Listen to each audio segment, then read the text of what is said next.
There we go.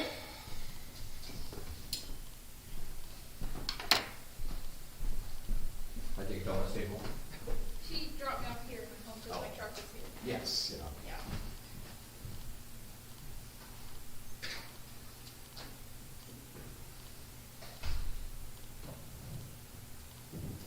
What are you eyeing me about there, Mr. Anderson? Trying to stare me down?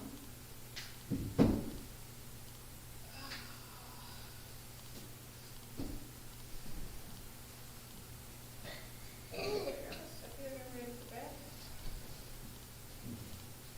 I bet it was a long day. You know, we left home at 8:30. Left here just after 9. To do some shopping. Winter. Winter. I needed one rest. Like now you get to bed. I bought two. Donna bought me one. There was one that I liked. I'm like, no, I don't need casual dress. I'm looking for a wedding this summer. She shops like I do. And I got Why buy one. one when you can buy two? And then I got into a van and I was like, and this is for you. And it was only $20. I see Henry sitting in his car, so. You probably see the Dylan's up here. Yeah, Dylan's on here. I'm not covering. Something like that. All right, the kettle is on, the coffee is made, the notes are handed out. Thank you. We'll share. Oh, I've got lots. I'm saying we'll share. As long as you're willing to. Seems as if, like, Oh, Courtney. Sorry there. okay. Out of sight, out of mind. Oh, no, just, I think, yeah. oh, there's one more. No. He's coming in at Easter. Yeah, your brother's just a kid. Dad's going to set you up downstairs.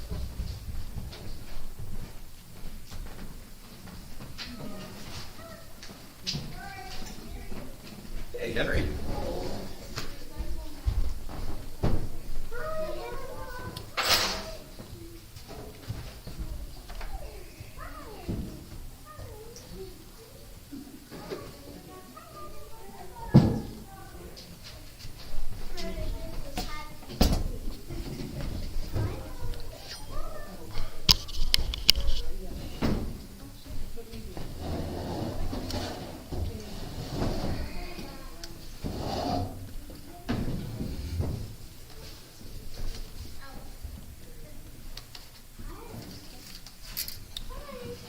All right, we'll give everyone an opportunity to get settled and get a coffee if they need to, or a cookie. There is a tray of somewhat overdue and somewhat frozen and cold squares over in the corner. If you're joining us online, welcome tonight as we continue on in the book of Romans. And I am just going to go grab a different pair of glasses.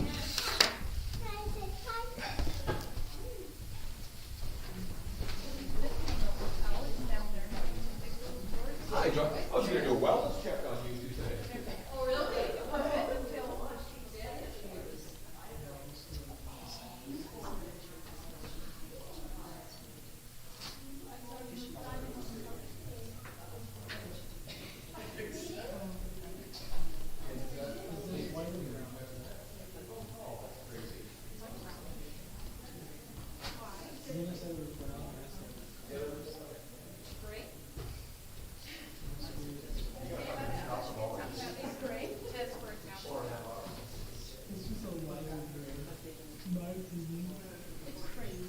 When you don't know what it is, it's gray or brown, it's gray.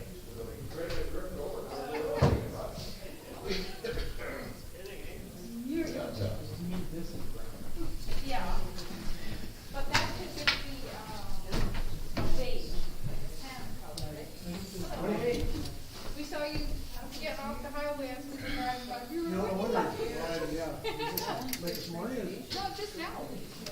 You ran home before you came here. Yeah. What did you say? Yeah. Ethan, Dan. there's There's notes for you, as well as coffee, and I boiled water, and there's brew, which is decaf grain beverage, as well as hot chocolates available at the back, whatever you want. Coffee. Coffee? All right. Thank you for joining us. We will start. We've got a few people are a little late coming in this evening, so thank you for your patience, and we will start as soon as we can.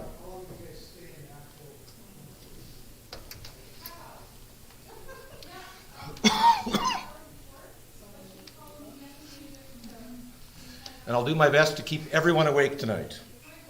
Oh, why? Because that's the one. You think that's a problem? Looking at you, Doug. I said I will do my best to keep everyone awake. Oh, good, good. I just wanted to. I don't know who that is. I didn't realize you were looking at But the rest of them, yeah.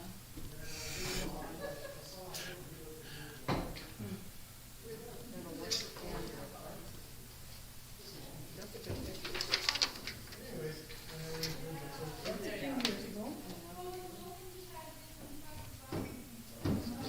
I realized as I was preparing this today that I probably prepared way too much material, or else I'm using a larger font. Maybe a little bit of both. So this may last us for a couple of weeks. We'll see how far we get with it.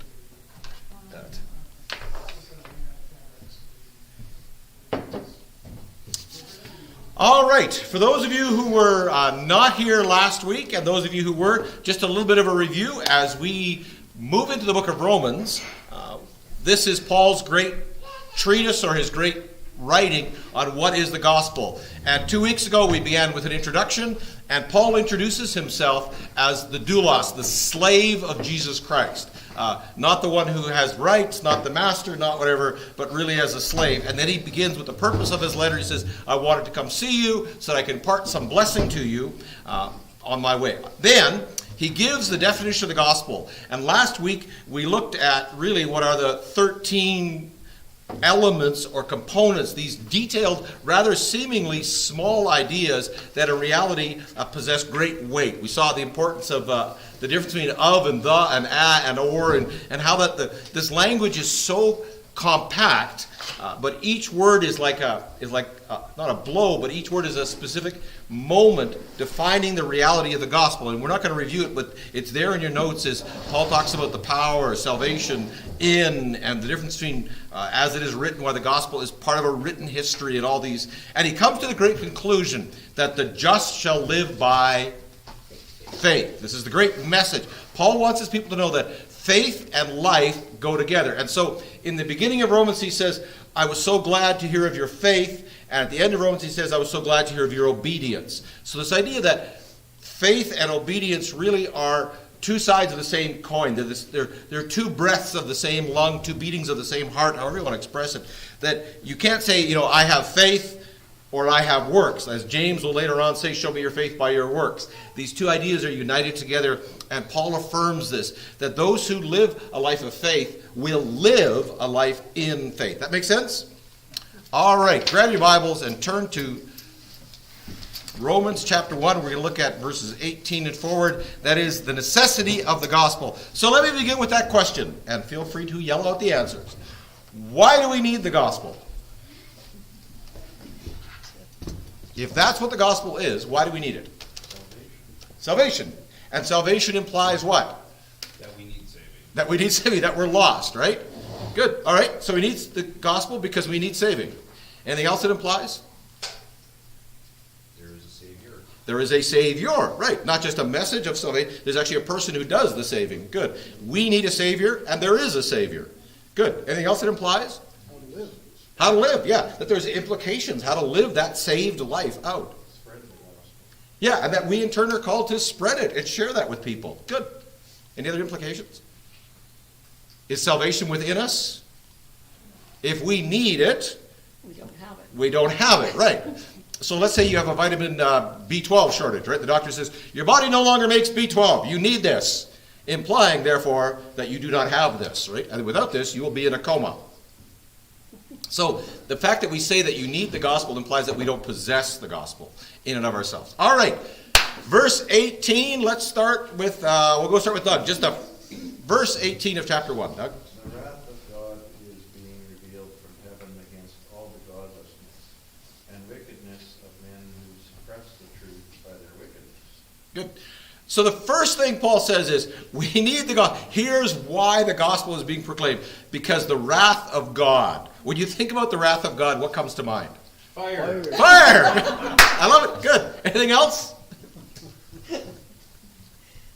We learned at Promise Keepers, or we were taught, I should say, that the wrath of God maybe perhaps is not so much the active, vengeful, fiery, vindictive, whatever you want to call it, act of God, but rather the consequence of us living outside of what he designed us to live in.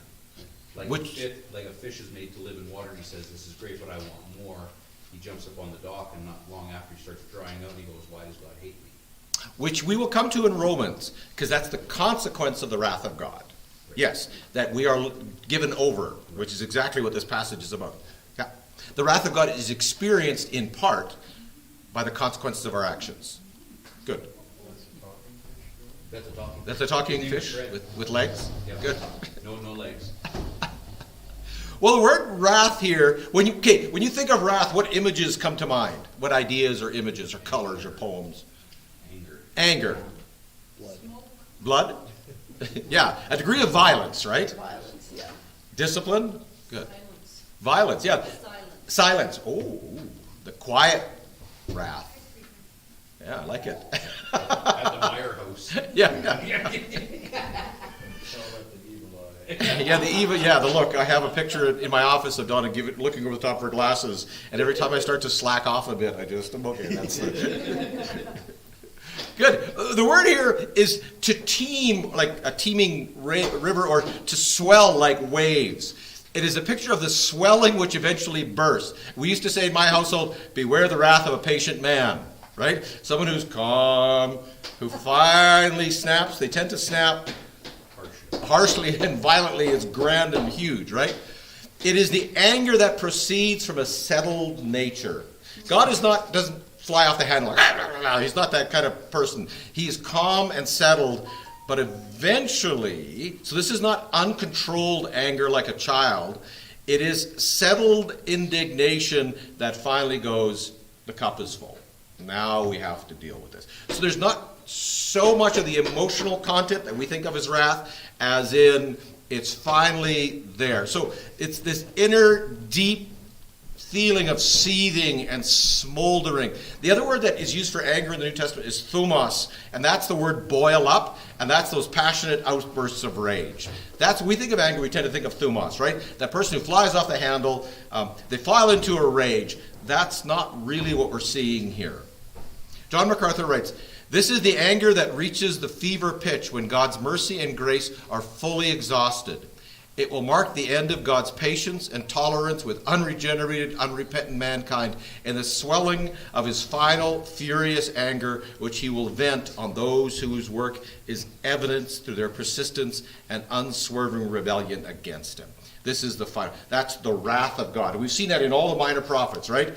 In that day, the great and terrible day of the Lord. So that's what he's talking about. So the wrath of God, he uses the word is revealed. We see it. And the word here is in present tense, so it means it's continually being revealed. You can see the wrath of God continually. So it's accurately rendered, is constantly being revealed. So the righteousness of God is revealed constantly, right? But so too is the wrath of God being revealed. And we're about to see how, as Dylan alluded to earlier on. These two ideas side by side. All right, so why is God angry? The tail end of verse 18 again. Oh, so I got you mid-cookie, Doug. Bonnie, you want to go the tail end of verse 18?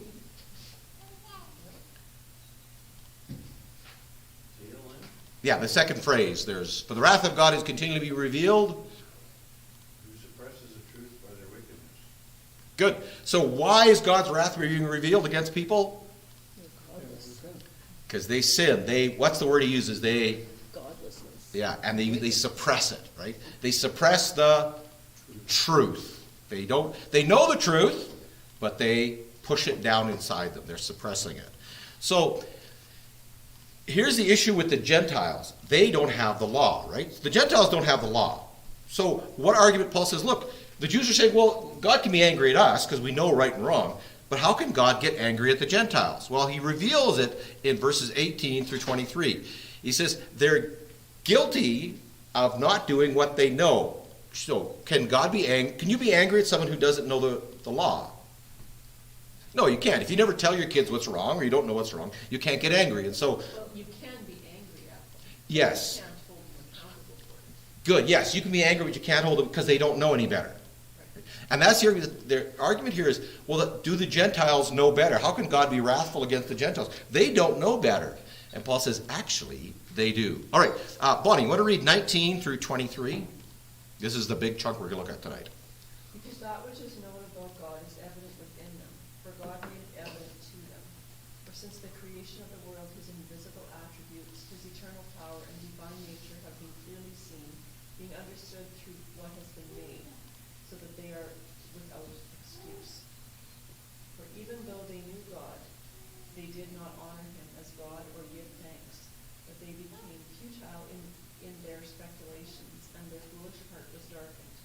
Professing to be wise, they became fools, and exchanged the glory of the incorruptible God for an image of the form of corruptible man, and of birds, and four-footed animals, and crawling creatures.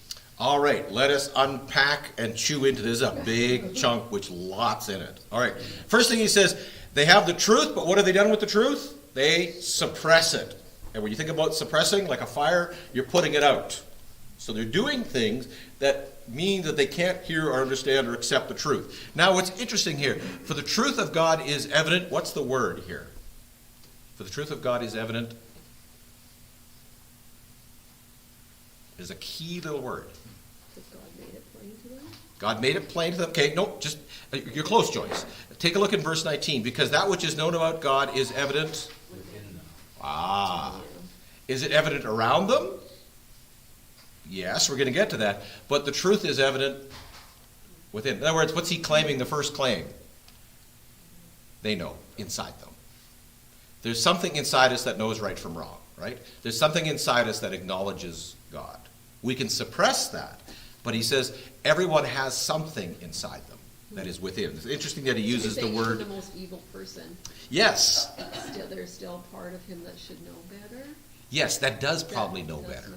Yeah. Yeah. Now, unless they're extremely mentally ill, where that sense of conscience is completely gone.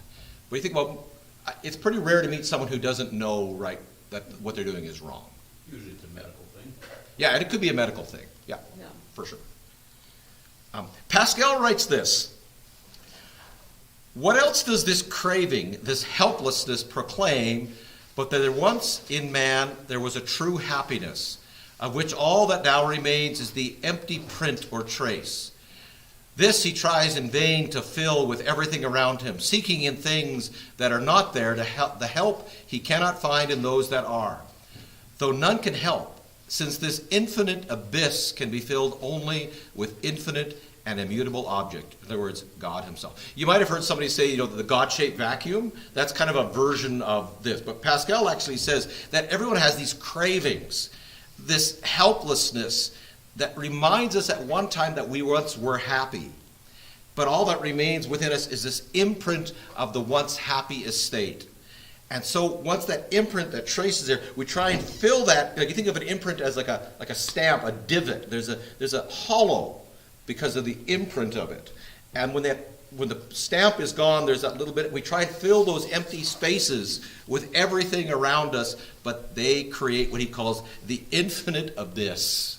It's a great metaphor. He says, these cravings for happiness remind us that we once were happy. These cravings for peace remind us we were once at peace. These cravings for joy remind us once we were joy. But we don't have happiness or peace or joy. So what do we try and do when there's an emptiness of happiness, peace, and joy? We try and fill it, right? Something to fill up that infinite void within us. And that's exactly what he says. There is within us this truth that we know, but we try and fill that void. Ecclesiastes 3:11 says this, he has made everything inappropriate in its time. He has also set eternity in their hearts. This sense that there is something in our hearts that knows eternity. So Paul begins to say the Gentiles are guilty because they suppress the truth. All right, good point. What truth do they have? Turn with me to Psalm 19, 1-6. And Shelley, if you wouldn't mind reading Psalm 19, 1-6. Is it on the paper here? It's not on the paper this time. Make you do the legwork.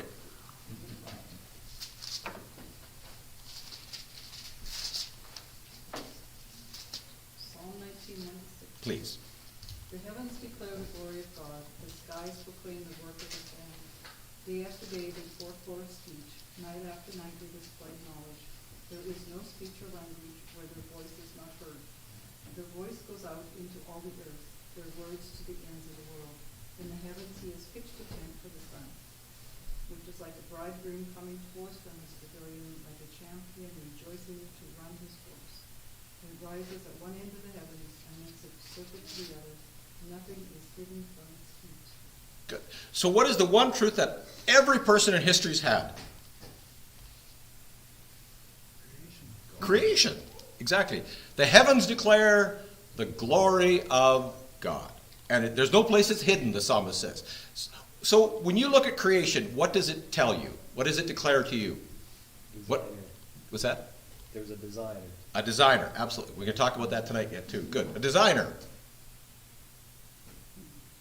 Tells you that nobody, we were just talking about this the other day, that nobody has an excuse to not know, which is kind of, we think about the unreached people in the world. Yeah.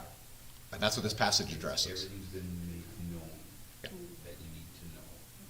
There's something that is, that, and he's going to talk about that very specifically, that God is revealed, and there's two specific aspects of God's character that are revealed through creation. Like, it's so intricate, because you think of a snowflake, if there's not two Absolutely. the same, like, Yeah. how could that be made? Right? Yeah, and we're going to get to those, exactly. So he says in verse 20, for since the creation of the world, his invisible attributes, and he defines them. And he says, okay, which invisible attributes are we talking about? His eternal power and his divine nature. We're going to key in on those two in a minute. Have been clearly perceived, being understood by what has been made. In other words, within creation itself, there are two key attributes of God that are visible, and his moral characters of it. And Chesterton said, a man can easily avoid the Bible, but reality is another matter altogether. He must wake up in the morning and face the day. You can know the Bible, but you go outside and the sun is in the sky and reality is there. Chesterton also once said, the only theology you can prove by going outside is the depravity of man. So I looked up a few different people groups and said, all right, what do they understand about who God is? And first we have the Blackfoot people, and they acknowledge a God named, and I'm going to butcher this, I apologize, Apistatoke, and he's known by the name of, and I'm not even going to try that, there's a lot of letters there. But he is the source of light, the creator. And so you might hear that in certain circles. They acknowledge that there is the creator. Well, creation acknowledges a creator. Good. The Iroquois have a sky goddess. And here's the legend. According to the legend, at the time of creation, a tree broke and left a hole in the ground that led to the center of the earth. I'm a Hollow Earth fan, so that suits well with me. Atathesek fell from the sky, and before falling into the hole left by the tree, she was carried down on the wings of birds. After her fall, the birds brought her down into the hole in the water. A giant turtle then emerged from the underground waters, carried her to the surface. She then gave birth to Mother Earth, who in turn gave birth to, I'm not going to try and say those names, these twin sons. One was evil, who killed Mother Earth by bursting out of her side during birth. The good twin then planted a seed in his mother's corpse, and from the seed grew corn as a gift to all mankind. So the Iroquois tell the story of creation and good and evil. Within Haida mythology, we have the raven. And the raven is not a good guy. He is the trickster. He's described as the reflection of our own nature. And that is, the raven is a magician, a transformer, the creative forces, the ravenous debaucher, but he's also a hero. He is responsible for creating Haida Gwe and releasing the sun from a tiny box and making the sun and the moon. And in one story, he released the first humans from a cockle shell on the beach. In another story, he brought them up out of the ground because he needed to fill a party he was throwing. So, but no matter what the culture, and the last one is Japan. Here, at the beginning of the universe was immersed in a beaten and shapeless kind of matter. Chaos. Later there were sounds indicating the movement of particles. With this movement, the light and the lightest particles rose, but the particles were not as fast as the light and could go no higher.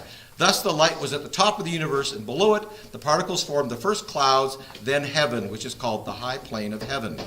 The rest of the particles had not risen, formed a huge mass, dense and dark, called the earth. And so the Japanese hold to two primary gods, Izagani and Izanami, he who invites and she who invites. They are the central deities of creation. They were the eighth pair of brother-sister gods. By standing on the floating bridge of heaven and stirring the primeval ocean with a heavenly jeweled spear, they created the first landmass. It almost sounds like biblical creation a little bit, right? It- They separated the everyone. light and the dark and. Exactly, the firmament above, the earth below. That's right. Every one of them contains these elements of the creation account, right? The trickster God who deceives. That sounds vaguely familiar, right? The falling to earth, the separation of the earth and the sky. So, in other words, across the cultures of the world, the recognition of creation occurs. Really, it wasn't until Darwin that creation became not creation. I've heard people try and use this argument as a way to prove the inerrancy of Scripture before too. Mm-hmm. How did all of these cultures, or to try and disprove the inerrancy of Scripture? Like, if all these cultures have it, and your book has it, you just got it from all these. Right, yeah, or your story is just another creation myth, Yeah, right? we would look at it the other way. The Yeah. opposite. Like, there's probably a reason why it's all the same. Yeah, rather than being all the same, there was an event that occurred, and these are telling the story within the culture. Yeah. Interesting, eh? So, all these cultures have a creation story, and they reveal. All right, let's take a look at the three attributes that are revealed by God. The first is that he, as Ethan began, he is the creator. The first thing the creation reveals is the creator. We look at little baby Hannah here, and the first thing she reveals to us is she was created. She had to come from somewhere, right? It doesn't happen. She wasn't born fully formed in the dirt. That doesn't happen. Babies come from somewhere. So the word here is something coming into existence that has not existed before. We call this creation ex nihilo. Ex being from, nihilo being nothing, like nihilism, nothingness. So there was nothing. In the beginning there was nothing. Our brain cannot comprehend nothing. There always has to be something. Like, I'm thinking, was it like saran wrap? Created matter simply. Now, the heavenly realm always existed. So something existed. But the created, the matter that we understand is time, space, and what are the three elements? Time, space, and matter exist, right? But we can't imagine a world without that. So this is the same word as 1 Peter 2:13. Dylan, you want to read 1 Peter 2:13? And Joni, Ephesians 2:10. Coralie, I didn't ask you because I'm not sure. Good enough. 1 Peter 2:13, Dylan, and Joni, Ephesians 2:10. This is the same word that we get the word colonize from in English. 1 Peter 2:13, and then Joni, Ephesians 2:10. Submit yourselves for the Lord's sake to every authority instituted among men, whether to the king as the supreme authority, or to governors who are sent by him to punish those who do wrong and to commend those who do right. For it is by God's will that by doing good you should silence the ignorant talk of foolish men. I'll pray on that. That's good. This is the same idea here, is that God created these ordinances. They didn't exist before, but now they exist, so God creates them. Joni, Ephesians 2:10. For we are God's handiwork, created in Christ Jesus to do good works, which God prepared in advance for us to do. So we weren't created for God's handiwork before. We didn't exist. Now we're created. We're something new that didn't exist before. That's creation ex nihilo. So the words, what has been made, is this idea that you all would recognize. This is the word poimia, from which we get the English word poem. I like this. John Piper says, it's the word from which we get the poem. The universe and everything in it is God's work of art. The universe is a poem about God. The word that has been made is poimia. Has been poimiad. God said, and God made a poem. Why would we use that word for poem? Because there's something beautiful about creation, right? Creation itself is poetic. It's beautiful. There's a rhythm and a structure and an artistry. It's not always reasonable and logical, but it is a poetic work. And I like this image that creation is God's poem to himself. You know, shall I compare myself to a summer's day, for I am more lovely and more temperate. It's sort of like that, you know, but it's a poem that declares his glory that he wrote. It's a beautiful image. All right, so the first thing that everyone is responsible for is understanding creation. This thing was created. The second thing that creation reveals is power. What is the most powerful force you've seen in your life in creation? Water. Yeah. Water changes everything. It can erode rock. It can cut rivers, the Grand Canyon. Good. What else is powerful? Wind. Wind. We see the forces of wind over time, right? And if wind is strong enough, very little can stand in its way. Good. What else do we see? Gravity. Gravity. Yeah, gravity's a funny power, right? Because the smallest child can overcome it, but it holds black holes in place. It's a strange, and no one really knows what it is exactly. Gravitons? What is gravity? Yeah, gravity holds stars in place, but ants can defy it. Anyhow, good. What else is powerful? An angry mother. An angry mother, good. We might think of lightning, volcanoes, Even thunder. thunder, earthquakes. All these things have immense power. No one said the power of love, but that's a song, right?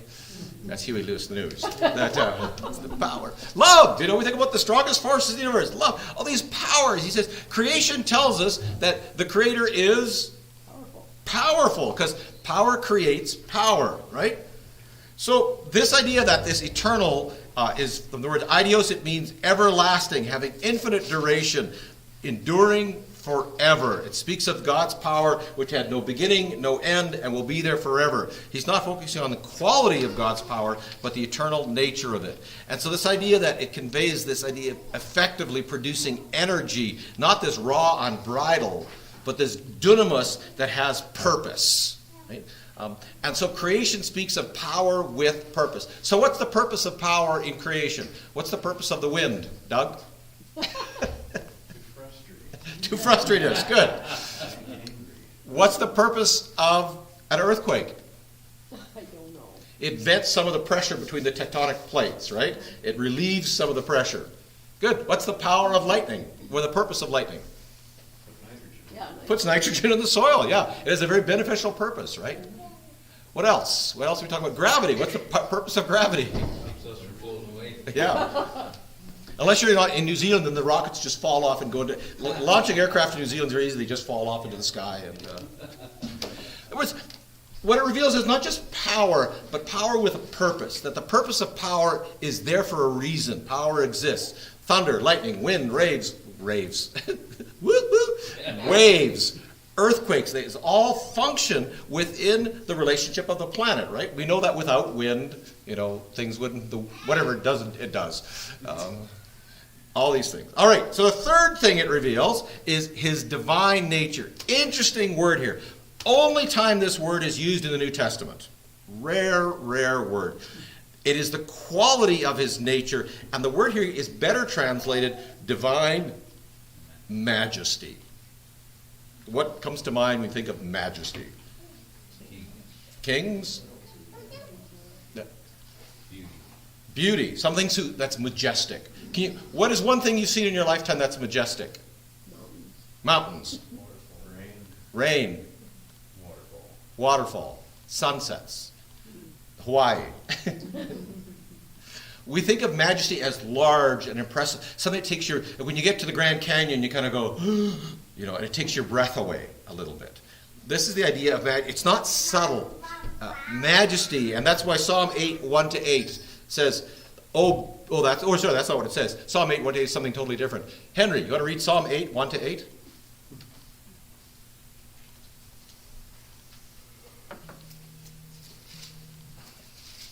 Also think of the song, Majesty, Yeah, I was thinking that's the other worship His majesty. Well, it is good. Unto Jesus be all glory, power, and... Psalms, you betcha. Psalm 8, 1-8. That's another song. Psalm 8. Yeah. Is it? Oh, yeah. Go ahead, Henry. Lord, oh Lord, how majestic is your name in the earth. Santa Patty. You have set your glory in the heavens. Through the praise of children,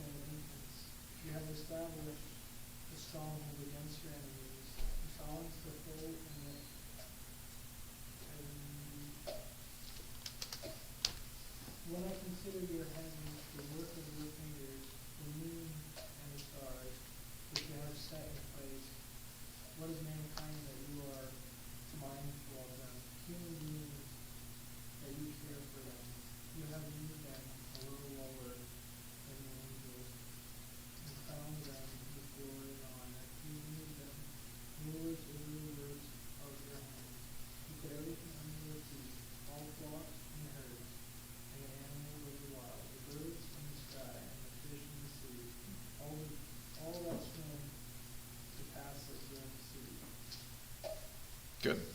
The psalmist says, "O Lord, our Lord, how majestic is your name." When I consider the stars and the heavens and all that's up there, and I think about who are we, and yet you've made us sovereign on this earth, right? You make us to lord over the animals, the fish, the things that crawl, all that. Who are we in light of your majesty? So that's this big image. And our neighbors to the south, when they thought about majesty, wrote this, and I won't sing it. "Oh, beautiful for spacious skies, for amber waves of grain, for purple mountain majesties above the fruited plain. America, America! God shed his grace on thee and crown thy good with brotherhood from sea to shining sea." Majesty, right? We get caught up in that. So, what are people accountable for? What three things, I don't like the word things, but what are they accountable for? What they do as a consequence, but just go back a bit, just as this is a summary statement. They're accountable for creation.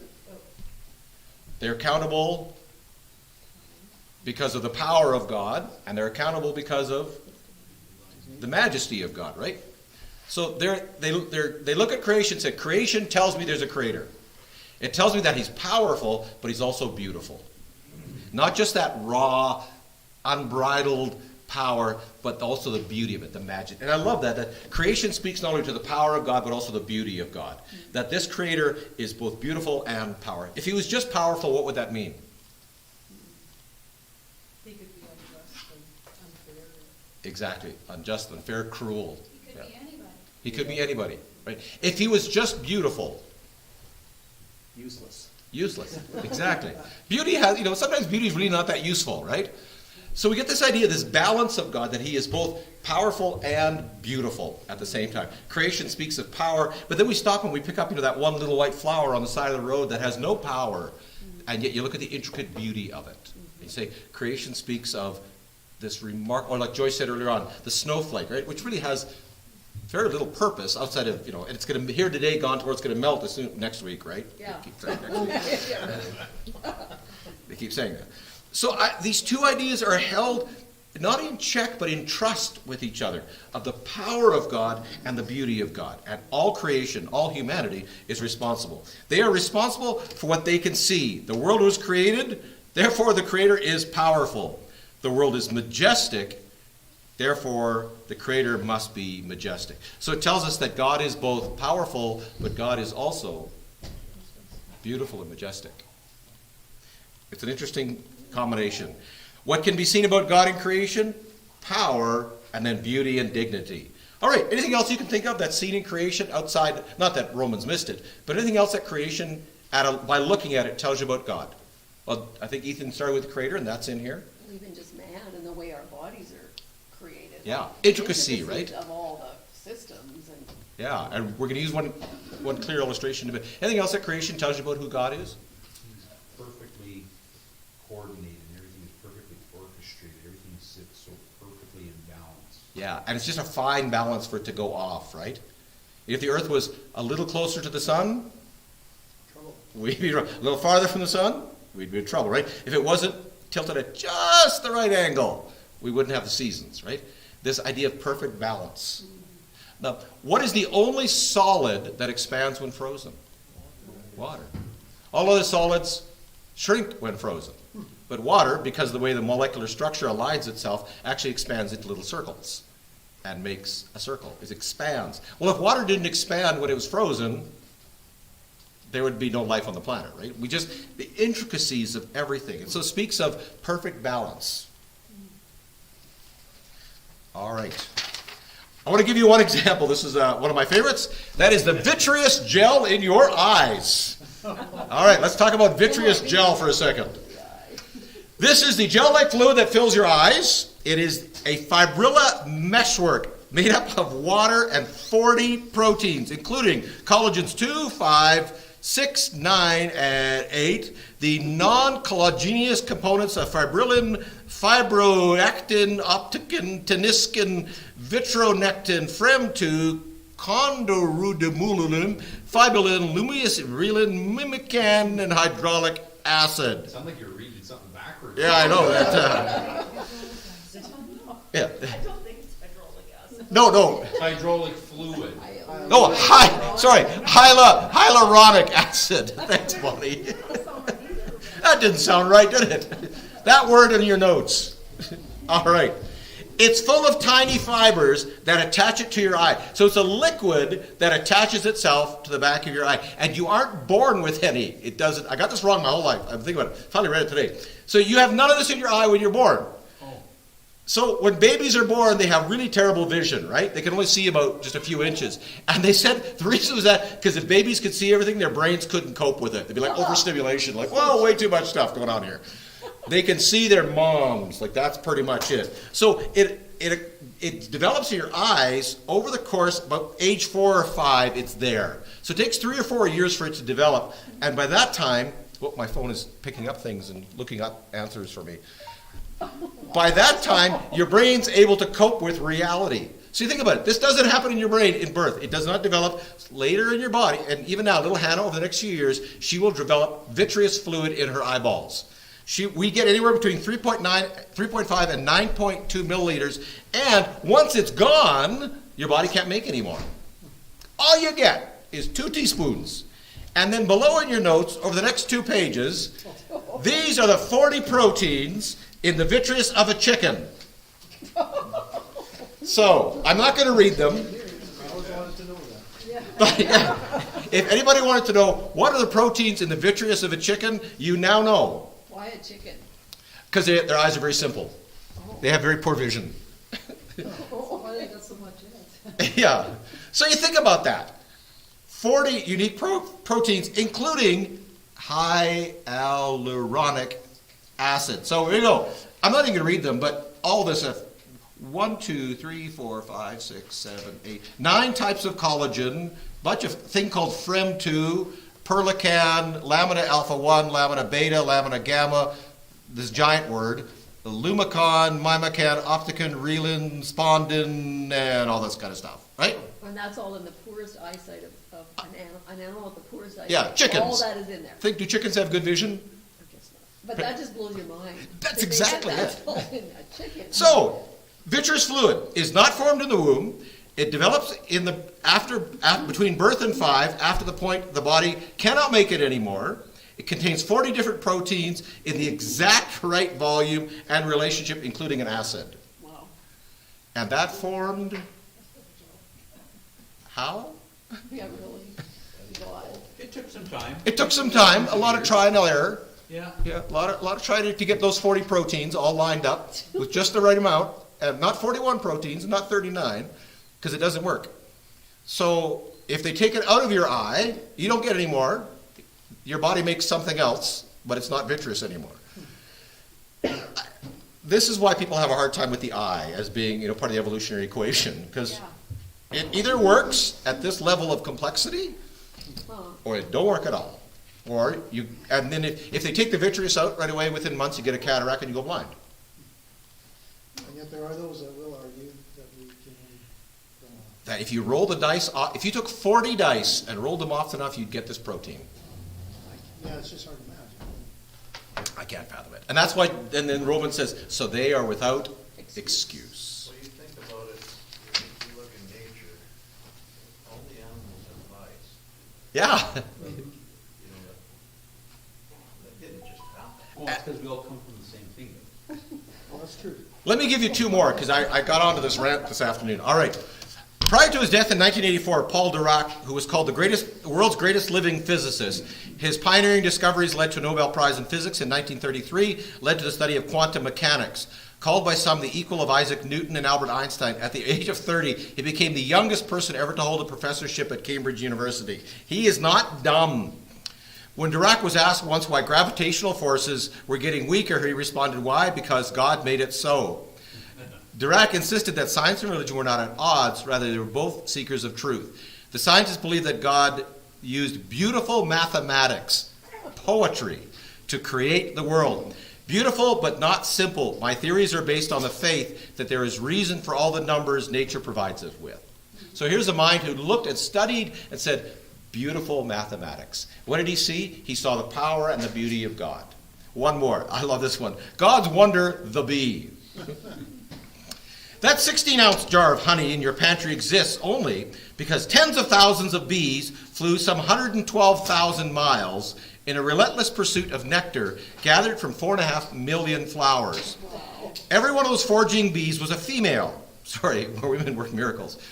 By the time each died, living all of 6 weeks during honey-making season, she had flown 500 miles in 20 days outside the hive. As these bees were flying themselves to death, production inside the hive continued with stupendous efficiency as follows. A bee brings nectar to the hive, carried tidily in her honey stomach. The bee is greeted by a younger homebody receiver bee who relieves her of her load. A receiver bee deposits nectar into a cell, reducing its water content and raising its sugar level by fanning it with her wings and regurgitating it up to 200 times. So it goes in and out, blip, blip, blip, 200 times, killing microbes along the way. That's why honey is pure. You can feed it to children. More bees surround the cell, and others fan them with their wings 25,000 times or so, turning nectar into honey. When the honey is ripe, wax specialists arrive to cap off the cells. This is how every single ounce of every single honey pot, bottle, or jar in the world, hundreds of thousands of them, is brought into being. Every gulp of raw honey is a distinct, unique, unadulterated medley of plant flavor, a sweet condensed garden in your mouth, writes Holly Bishop, an odd amateur beekeeper trying to best with the ordinary English to capture a miracle. So it doesn't come from Costco? You think of all the intricate steps just for what? Honey. Isn't that right? That honey is so pure that children can eat it. It doesn't cause indigestion. So you can feed natural honey to babies. Because it's been decontaminated by bee spit. And it's an antimicrobial. And it's an antimicrobial. We use it in wounds, don't we? Yeah, exactly. Plus, it's a natural sugar. It's healthy for us.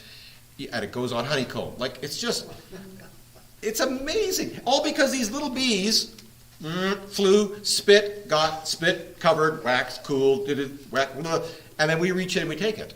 It's just amazing. When I see, the eye and quantum physics and that, and then when I eat honey in my sandwich, I think, truly God has made something. Heavens declare the glory of God creation.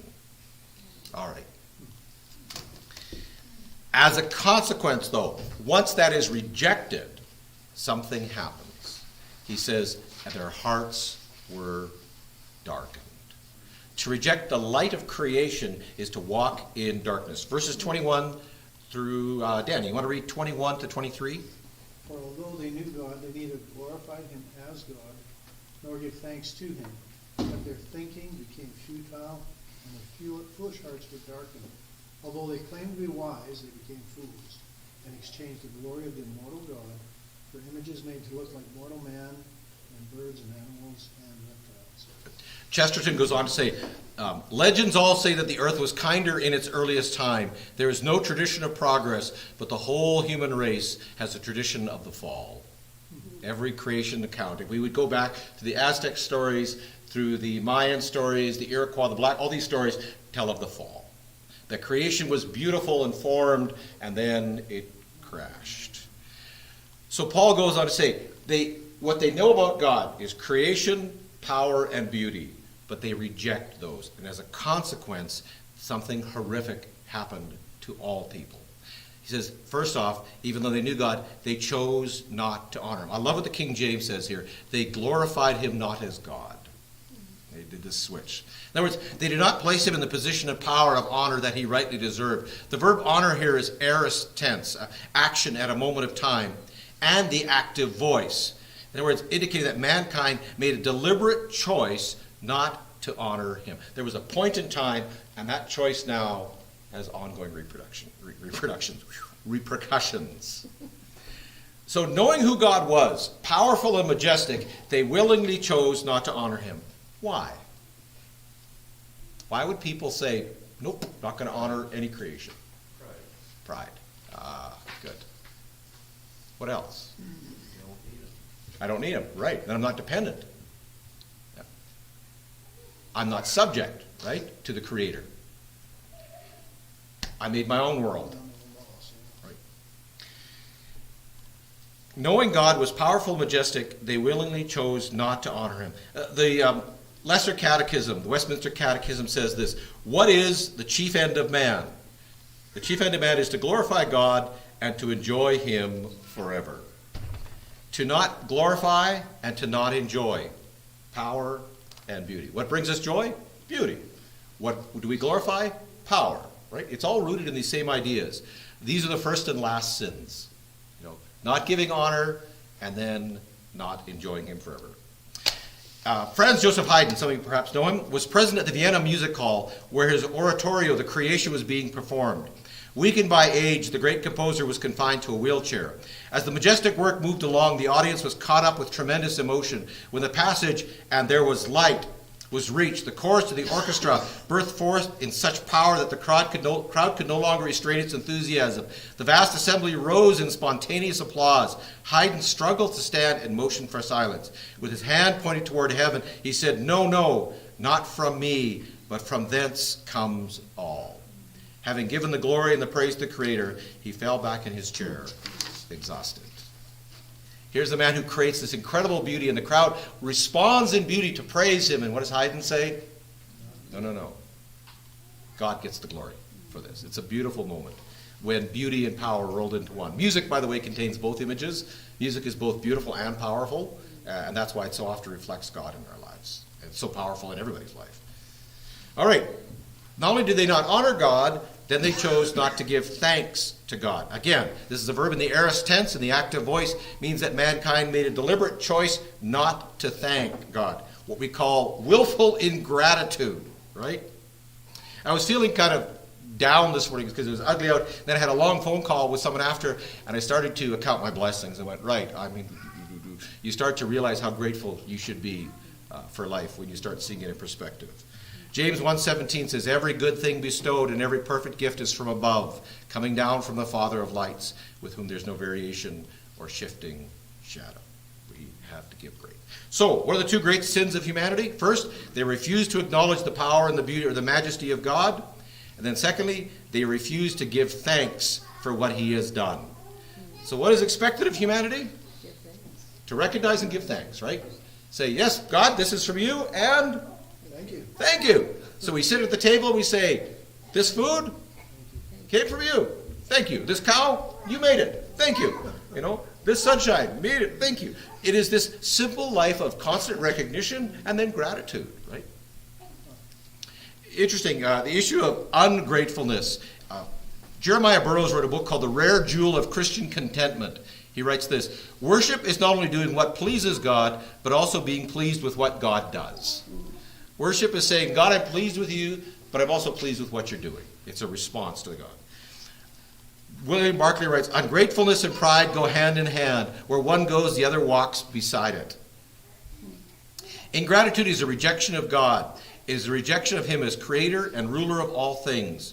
It is a rejection of God as the giver of life, the giver of every blessing, whether expected or unexpected, whether pleasant or painful. Again, William Barclay. As 1 Corinthians 4:7 says, what do you have that you did not receive? If you then received it, why do you boast as if you did not receive it? What are the benefits of gratitude? What does it do to our lives? Gives us the perspective that it was given to us from someone or something. Yeah, it gives us perspective, right? What else does it tell or do for us or tell us? Creates joy. Yeah, it creates joy. Yeah. It keeps you humble, right? You're not all that in a bag of chips. It came from somewhere else. Good. What else does gratitude do for us? It honors others, right? So I'm grateful for what you've done. So I give that, it takes the mirror off me and shines it on the person who's done it for us, right? This is from Harvard University. In positive psychology research, gratitude is strongly and consistently associated with greater happiness. Gratitude helps people feel more positive emotions, relish good experiences, improve their health, deal with adversity, and build strong relationships. Two psychologists, Dr. Robert A. Emmons of the U of C, California, Davis, and Dr. Michael McCullough of the University of Miami have done much research on gratitude. They did a bunch of research, and this is kind of the summary of it. One group wrote that they were grateful for what they had occurred during the week. A second group wrote about daily irritations or things that displeased them.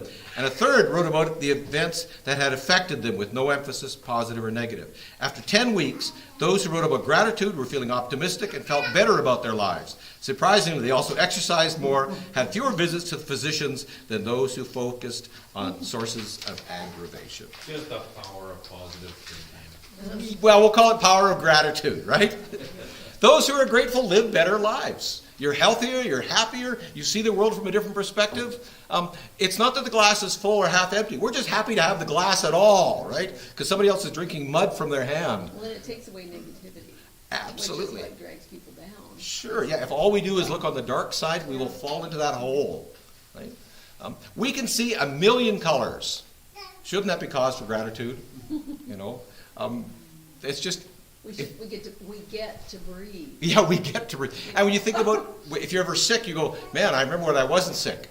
And you're grateful when it doesn't hurt anymore, or when you can finally breathe, or you can finally see, or that tooth is finally pulled, or whatever, right? So gratitude produces happiness. It makes better relationships. So if I have a friendship with, well, pick Dylan here, and I'm grateful for that. That makes the relationship better because I'm grateful for all he brings into my life, right? Rather than saying, that little troll, you know, what is it? No, you focus on the things you're grateful for. Were you reading my mind? That was new. I remember one day in Shawnee when I was stacking chairs, and I thought to myself, you know, as Donna went off to work at midnight, I get to stack chairs today. This is okay, you know? And that gratitude that changes. And so the great sin, he says, is that they were not grateful. All right. Consequently, then he gives us 3 consequences. We're doing good. Verse 21, they became futile in their reasoning, and their senseless hearts were darkened. I love this phrase. They began to think up foolish ideas of what God was like. As one other author wrote, the worshiper became the philosopher. Rejection became speculation. 2 Kings 17:15 says, they rejected his statutes and his covenants which he had made with their fathers, and his warnings with which he had warned them. And they followed vanity and became vain and went after nations that surrounded him. He gives us 2 phrases. Their minds became foolish and their hearts became dark. In other words, the mind was unable to be wise and the heart was unable to give light. Darkness entered the heart and foolishness entered the mind. They could not deny the reality of something greater, and so, as Pascal says, he tries in vain to fill with everything around him, seeking in things that are not there to help. He cannot find in those that are, though none can help them. Claiming to be wise, they became fools. And what happens is then, humanity in rejecting God must find a substitute. We must find a reason to live, a purpose. We must find an explanation for all that's around us. We start finding substitutes. We must find a substitute power that explains it around to us, and a substitute gratitude or something to be grateful for. Problem is, where gratitude comes from outside us, right? And if I am the author of my own identity, my own will, then who am I grateful to? Me. Every day, I'm glad I'm me, and I'm glad all I did for me. That puts you in a very weird place to be, doesn't it? Then you meet someone saying, aren't you glad you know me? Like, it just gets this vicious cycle of narcissism, you know, it ends up in. So, when there's a vacuum, we find a power to fill it. And when there's a vacuum, we find something to be grateful for. And so he says they became fools. This is a good word. This is Murano, not like Murano like your vehicle. But it's the word moros, which is the word fool. It's where we used to get the English word. We don't use it anymore, which is moron. Oh, we use it a lot. A lot. So, Ethan, the second-year students are called what? You're a freshman, then you're a? Upper class. Upper class? You're a sophomore. You didn't use that word? No. Sophomore means your second year. It comes from 2 words. Sophia more. Sophia being wisdom, more meaning fool. It means you're a wise fool. You just got enough to be smart, but you're still a fool because you're only a second year. So a sophomore is a wise fool. So the word here is the reference to the intellectual life. It means to cause content of certain thoughts to become devoid of meaning, them to become nonsense. Paul's saying is here, when they rejected the creation and the power and the beauty, life lost its meaning and only had purpose. We substituted the meaning of creation for the purpose of creation. So, what is the purpose of fuel, of gasoline, of oil? What's the purpose of oil? To make gasoline. To make gasoline. What does oil mean? Something was dead a long time. Someone was dead a long time ago?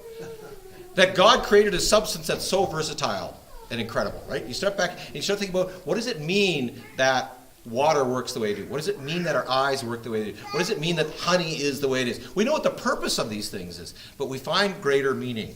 Purpose is about outcomes. Meaning is about value. So we've talked about this before, the purpose and the meaning of this. So we'll pick someone who's wearing a John Deere hoodie right now. We know the purpose of a hoodie is to keep us warm. But what is the meaning of a John Deere logo? Prestige. Well, just give you a hard time. Prestige, sure. Loyalty. Green. What's that? Green? And what does John Deere want you to think the meaning of that logo is? The best. The best, right? So there's implication to meaning deeper than the purpose.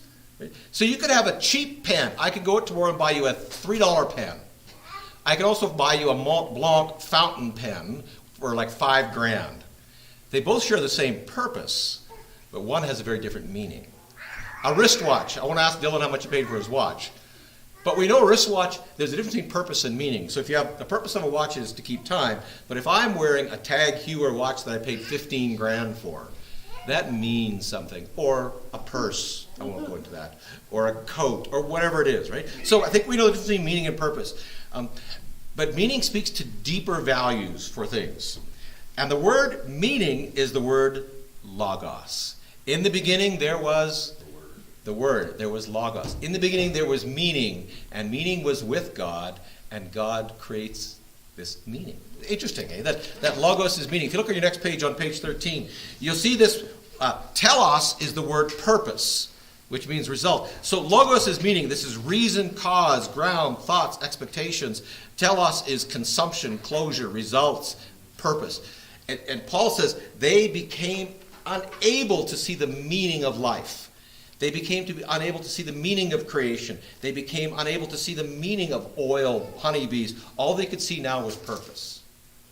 What happens to someone who never sees meaning in life? If all you see is the purpose of objects, You're just a consumer. you become a consumer. Right. What's the purpose of a friendship? Companionship. Right. But what does a good friendship mean? Loyal. What's that? Loyal. Loyal. Yeah. It means there's someone in your corner, You're right? both giving. Sorry, Dylan? You're both giving. You're both giving. We could talk, if I see friendship as a purpose, to keep me from being lonely, what do I end up? I end up using that person. And when their use runs out, the relationship's over. You're not useful to me anymore. But if it means that we're old friends. It means that we've been through this together. It means you're loyal. It means that you're sticking with me. It means you'll put up with my garbage. It means, man, I'm going to stick with that relationship a lot longer, aren't I? When we lose a sense of meaning, we lose a great element of it. Not that we abandon purpose, right? But he says, by rejecting the power and the beauty of God, all they could see was the purpose. So people look at creation and we see it as a purpose. The purpose of this is to do this, do this, do this. We fail to see We the don't really meaning. appreciate it then. That's right, yeah. And then you don't appreciate it, and then you're not grateful anymore. And that's why this phrase, they became fools, is so much greater than simply they became stupid. Because people aren't stupid. People aren't fools. People are brilliant beyond imagination, right? Creative and original and wonderful. But they have lost a sense of the meaning of creation and the meaning of life. So Monty Python writes a movie, The Meaning of Life. And the answer is, there isn't one from that perspective. All right, we're almost done here. Consequently, life lost its meaning and purpose, became the driving force, and so they found their hearts were unable to give life. They returned to a world before creation. As Genesis says, they became empty and darkness was over the surface of their hearts. That's a derivation of the Genesis quote. All right, we've got to wrap it up here. Consequence 2, they exchanged the glory of the incorruptible God for an image in the form of corruptible mankind's, birds, four-footed animals, and crawling creatures. It means to transform. Deuteronomy says this, so watch yourselves carefully. Since you did not see any form on the day the Lord spoke to you. In other words, God didn't appear in a form. lest you act corruptly and make a graven image for yourself in the form of any figure, the likeness of male or female, the likeness of any animal that is on the earth, the likeness of any winged bird that flies in the sky, the likeness of anything that creeps on the ground, the likeness of any fish in the water below. And the direction goes downwards. It goes from man to birds to land animals to crawling creatures. Who worships a worm, right? We might be inclined to worship an eagle because it's beautiful and majestic, but all right, so that's the second consequence, the exchange. And the third consequence is this. Therefore, God gave them up to vile impurity in the lusts of their hearts, because their hearts are darkened, right? So that their bodies would be dishonored among them. For they exchanged the truth of God for a falsehood. They worshipped and served the creature rather than the Creator, who is blessed forever. Amen. One author wrote, this has got to be the most frightening verse in the entire Bible. They refused light and loved darkness, and consequently, God gave them over to the power of darkness. This is reflected in Psalm 81, verses 11 and 12. For my people would not be listened to me. Israel would not submit to me, so I gave them over to their stubborn hearts to follow their own devices. If you want to teach someone a lesson, sometimes what's the best way? Let them go. Have your way and see what happens. If you want to speed on ice, go right ahead. See what happens to you. If you want to keep arguing with your sister, go right ahead and see what happens. She's going to, especially if she's bigger than you. This is the natural consequences of our actions. And God says, if you refuse to be grateful and give thanks, I don't have to punish you. Why? You will punish yourself. Your behavior will let you have. So the phrase here is give them over is paradidomai, to literally give beside. It's a very strong Greek verb meaning to hand someone over to the power and authority of another. It is the act of God whereby he hands men over to judgment because of their sins, a judicial term handing over the prisoner to his sentence. As Ephesians 4:19 says, having lost all sensitivity, they have given themselves over to sensuality so as to indulge in every kind of impurity, and they are full of greed. Halloween, when you were little and went trick-or-treating, and your parents said, eat all you want. And what did you do? You promptly ate all you want. And what happened to you? You got sick. When I was 17, I went to a party. I'd never drank beer in my life. Never. And this was at one of those houses, and it was all you could drink beer. All you could drink. I don't know how much I drank.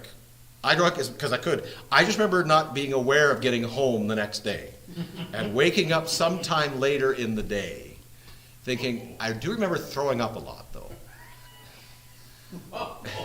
In the evening, that's all I remember. It's this given over, like how I could finally give in to all my desires. And what happens to us? You pay the price. You pay the serious consequences of your actions, right? It's a good thing I only had a bicycle I got home on. It would have been disastrous otherwise. But he says he gives us over and the consequences take over. Proverbs 26:11 says this, as a dog returns to its vomit, so fools repeat their folly. I love that. We had this large box of Captain Crunch, like the giant family size, and our dog ate it all. And then he went outside and he promptly threw up. Pump jack, hoompa, hoompa, hoompa. This huge pile of now dog-warm Captain Crunch. And what did he do? He ate it again. He turned around and he ate it a second time around. As a dog returns to his vomit, so fools repeat their folly. He did. What's the phrase? When a man throws up, he says, I'm sick. When a dog throws up, he says, second breakfast. Yeah. It's warm this time. And this is what Scripture's saying, that we're like fools. We vomit out pain and suffering and greed and anger and lust and desire. And then what do? We eat it again, and then we make a movie about it and watch it again, and that's the consequence. But what happens, Joyce, what happens if you eat vomit? I don't know. Vomit again. I'm not asking you for personal experience. No. I can't imagine it's good for a digestive system, So the acid, anyhow, you can get the picture, right? There are consequences to that kind of behavior, and that's what he says. All right, let's wrap this up. The progression. Man looks around and sees the power and majesty of creation and rejects it. Yet there's still something within that needs to fill the emptiness.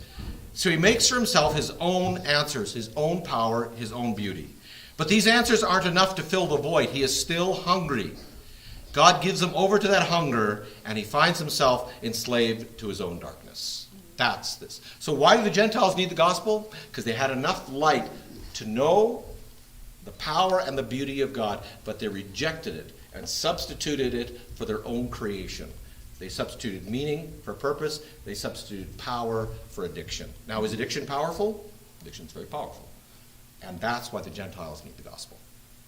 All right, next week we'll look at why the Jews need the gospel. Any thoughts or questions as we wrap this up? I know we went a little longer. Quick question here, like, Yeah. in this whole set of verses, it says, the wrath of God being revealed from, let me see. And then it says, like in verse 19, since what may be known about God is plain to them. Now, with them and they and all that, is that the Gentiles? Yes, because the Gentiles got creation, the Jews got revelation. Remember, the Jews divided the world. Paul divides the world into two groups, the Jews and the Gentiles. So this is the big category of everyone else. Whether you are in the Sea of Japan or in Rome, you get the same revelation, which answers the question of what are people accountable for and why are all people accountable? Because we know that all people reject the message and they create other stories. They worship the raven rather than the creator of the raven, right? They worship, we'll see this on Sunday, they worship the winged serpent. Whether it's the Aztec gods or the Egyptians, Baha'i, they worship the winged creature, which we'll get into detail in Sunday school, who that creature is, the Nakash. But that's where people end up worshiping.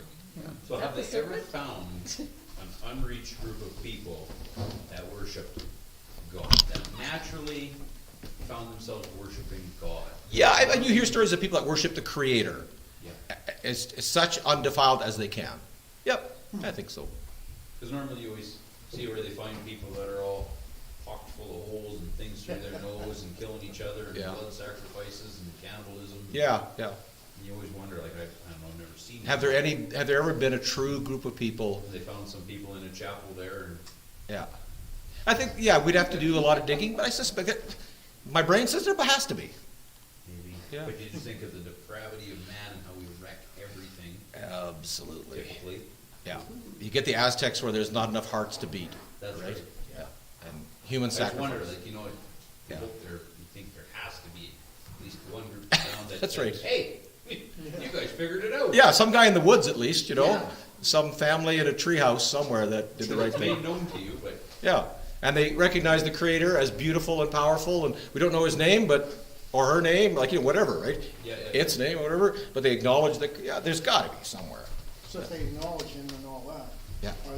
is he gonna, in fact, acknowledge him the way he asked, the way we get acknowledged by accepting Christ? Yes, I think they would be justified, yeah. Something would. Because they're operating on the knowledge they have, and we're operating on the knowledge we have. Right. Yeah. the same thing as Abraham, right? Yeah. It's credited to him As righteousness. That's really a good illustration. Abraham had a little bit of knowledge, and God said, Abraham, you're a righteous man. Yeah, based on the knowledge you have. That's why Paul says you don't want to become teachers, because then you're held in more accountability. So you should not come to Bible study, because that makes you more accountable for what you know. As some people we know say, don't study the Bible, because then you're held accountable. The more you know. The more you know, the more trouble you get in. So ignorance is bliss. But no, It's not right. if I told you there was 4 shades of green, you go, oh, that's nice. But if I told you there was 4,000 shades of green, think how much more colorful your life would be. The more color we have, Yeah. the more. Put it this way, would you want a pilot who flew a plane who didn't understand how to fly the plane, right? You go, no, I think we want to know how to fly this plane. We want to know how to be happy. Well, it only makes you more in awe of God. Yeah. The more you know, right? Absolutely, yeah. When you think about bees and eyeballs Yeah. and honey, it just makes you more in awe. Yeah. Yeah. But I mean, just walking out the door, especially when you can see the moon Yeah. in the middle of the day. Moon. You walk outside, you see the blue sky, and you look, and there's this big thing hanging out there in the sky. It's always there. Yeah. It's always looking the same way at you, and there's some things that are just. Yeah. And the more I know about Dylan, the more in awe I am, of Dylan. Wow! Wow! They got my driver's license. Wow! This man has children. They let him keep 3 kids. Wow! He's been married how long? Wow! You and me both, man. All right. This good mood brought to you by antidepressants.